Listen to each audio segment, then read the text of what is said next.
నాశనమునకు ముందు గర్వము నడుచును. దేవుని యొక్క వాక్యం సత్యం.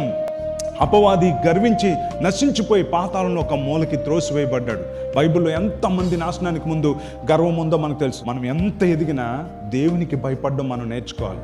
మనము గర్వించి గర్వపు మాటలు, పొగరుబోతు మాటలు, మిడిసిపడే మాటలు, మనకంటే తక్కువ వారిని నువ్వెంత అనేటువంటి మాటలు మన దగ్గర ఎప్పుడూ రాకూడదు. చాలామంది జీవితంలో కాస్త వర్దిల్లేటప్పటికి వాళ్ళ మాటలు మారిపోతాయి. నోటికి ఎంత వస్తే అంత మాట్లాడేస్తారు. ఇష్టం వచ్చినట్లు మాట్లాడేయడం మొదలు పెడతా ఉంటారు. లేదండి, మనం ఎంత దీవించబడినా సరే, మనం ఎంత హెచ్చింపబడినా సరే, మనము ఇంకా వర్దిల్లాలి అంటే అతడు యెహోవాను ఆశ్రయించినంతకాలం, అంటే ఆ దీనత్వం కలిగి ఉన్నంతకాలం, వాక్యానుసారంగా జీవించినంతకాలం దేవుడు అతను వర్ధిలింపజేశాడు. మనసులో గర్వించి చెడిపోయాడు. ఎంతోమందిని చూడండి, దేవుడు చిన్న ద్వారం తెలిస్తే వెంటనే గర్వం వచ్చేస్తుంది. ఇంకా నువ్వెంత అన్నట్టుగా మాట్లాడతారు.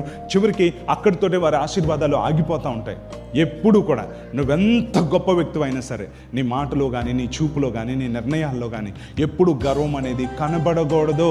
ఎప్పుడు కూడా అటువంటి పరిస్థితి నీకు నాశనాన్ని కలుగజేస్తుందనే సత్యాన్ని నువ్వు తెలుసుకోవాలని దేవుని